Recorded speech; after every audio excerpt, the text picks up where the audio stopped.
কিন্তু বাংলাদেশে দেখতে পাই আপনারাই একমাত্র ইসলামিক দল নন, আরো অনেক ইসলামিক আদর্শের প্রতিষ্ঠান রয়েছে, দল রয়েছে, মতবাদ রয়েছে।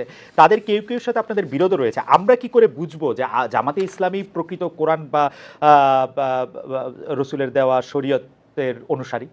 সেটা আমরা কিভাবে নিশ্চিত হব? কারণ এরকম অনেকে আছে আহ, যারা খালেদ যারা খালেদ মহিউদ্দিন, আপনি দেখেন জি যে আপনার আপনার ঘরে কিন্তু জি বলেন আপনি। আপনার পরিবারে আপনি একমাত্র সদস্য নন। রাইট। আমি আশা করছি যে সেখানে আপনার মিসেস আছেন, আপনার ছেলেমেয়েরা আছে। এই 4-5 জন যারা আছে তাদের মত কিন্তু সব ব্যাপারে যে এক হয়ে যায় বিষয়টা এমন না, কিন্তু তারপরে পরিবার কিন্তু চলে, পরিবার কিন্তু ভেঙে যায় না। মতের ভিন্নতা থাকবে, এটাও একটা সৌন্দর্য। এবং ভিন্নতা যখন থাকে তখন অনেক কিছু ডাইভার্সিটি চিন্তা করার সুযোগ থাকে। তা আমাদের মধ্যেও সেই রকম ভিন্নতা আছে, এটা সকল ধর্মেই আছে, এই ভিন্নতা সকল ধর্মে আছে। আচ্ছা এটাকে বড় কোনো ম্যাটার হিসাবে আমরা দেখি না। তবে যারা ট্রুলি মানে ইসলামের ফলোয়ার, তারা এক কোরআন মানেন, এক আল্লাহ মানেন, এক রসুল মানেন, এই 3 জায়গায় তাদের কোনো মানে দ্বিমত নাই। সুতরাং মতের মূল জায়গাটা ঠিক আছে, বাকি জায়গাগুলো খুঁটিনাটি একটু এদিক সেদিক হতেই পারে, এটা কোনো বড় ব্যাপার না। আচ্ছা, আমরা যদি এই প্রশ্নটা এইভাবে এখন আনি যে 5 আগস্টের পরে সংখ্যালঘু সম্প্রদায় আক্রান্ত হয়েছে, পরে মাদ্রাসার ছাত্রদের মন্দির পাহারা দিতে হয়েছে, সম্প্রতি আবার মাজার ভাঙার ঘটনা হচ্ছে, সম্প্রতি বলতে 1-2 সপ্তাহের মধ্যে মাজার ভাঙার ঘটনা ঘটেছে, দরবার আক্রমণ করা হচ্ছে তৌহিদি জনতার কথা বলে। এই তৌহিদি জনতার বিষয়ে জামায়াতের অবস্থান আসলে কি? দরবার, পীর, ওরস, মাহফিল, সুফিবাদ, জামাতের একজন না, নেতা বা কর্মী ব্যক্তিগতভাবে এসব চর্চায় থাকতে পারে কিনা, অংশ নিতে পারবে কিনা? আমাদের দৃষ্টিভঙ্গি পরিষ্কার, এবং আমাদের দৃষ্টিভঙ্গি এটা নিজস্ব নয়, এটা কোরআনের দেওয়া দৃষ্টিভঙ্গি। সেটা হচ্ছে লা ইকরাহা ফিদ-দীন, দিনের ব্যাপারে কোনো বাড়াবাড়ি চলবে না। এখন কোনো মানুষের উপরে কারো আদর্শ চিন্তাধারা চাপায় দেওয়ার কোনো অবকাশ নেই।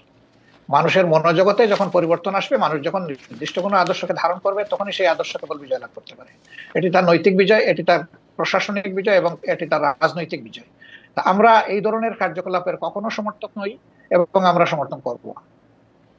আর যেটা বলেছে যে মসজিদ আক্রান্ত হওয়ার পরে পাহারা, না, এই কথাটা ঠিক নয়। প্রথম 3 দিন কিন্তু বাংলাদেশে কোনো সরকার ছিল না।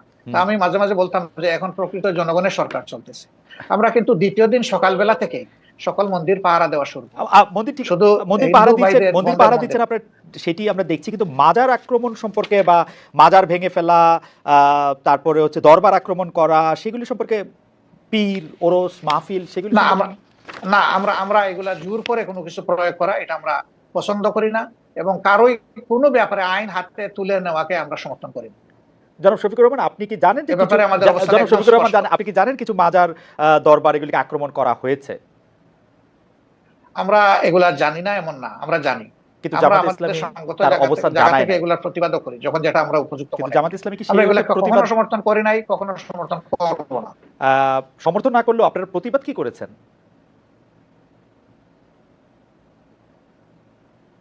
ডাক্তার শফিকুর রহমান? আপনারা কি প্রতিবাদ করেছেন? হ্যাঁ, আমরা করি না, আমরা নীতিগত প্রতিবাদ করেছি। নীতিগত। একদম আইটেম টু আইটেম যদি ধরেন সেরকম হয়তো আপনি পাবেন। ওকে। অর্থাৎ আপনি মনে করছেন যে মানে এই ধরনের কাজের সাথে মানে আপনি সমর্থন তো করেনই না, বরং এগুলি আপনারা যখন প্রতিবাদ দরকার মনে করবেন তখন করবেনও।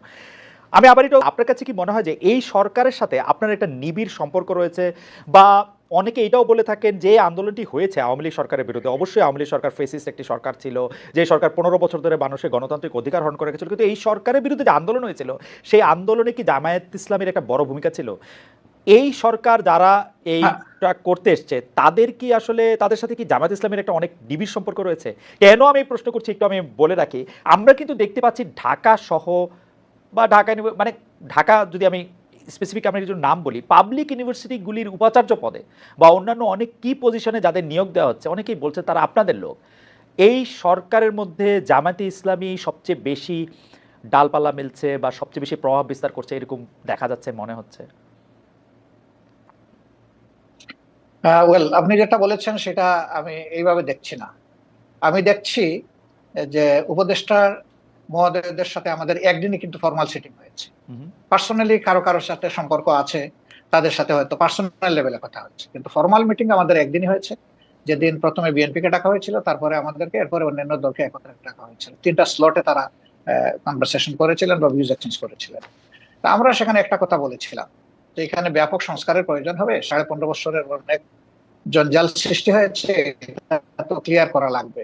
তা আমাদের কথা একটাই থাকবে যে আপনাদের দৃষ্টিতে যারা ইফিশিয়েন্ট, কম্পিটেন্ট এবং স্মার্ট, এবং এই দায়িত্ব পালনে যারা সক্ষম, তাদেরকে আপনারা বিভিন্ন জায়গায় পদায়ন করবেন। আমরা কোনো নির্দিষ্ট নাম আপনাদের কাছে রেফার করতে চাইনি।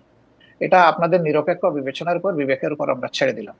আর যারা এখানে নিয়োগ পাচ্ছেন, কোন শিক্ষককে আমরা বা অন্য কোনো দলের এইভাবে আমি আসলে কালার করতে একেবারে মোটেই রাজি না। কারণ শিক্ষক শিক্ষকই, তার মর্যাদা সকল ছাত্রের কাছে, তার পরিচয় তিনি একজন শিক্ষক। সেই হিসাবে তাকে যদি কোনো দলীয় রূপ দেওয়া হয়, তাহলে এটা তাদের প্রতি জাস্টিসও হয় না, আর তারা দায়িত্ব পালনেও সেই রকম সক্ষম হবেন না।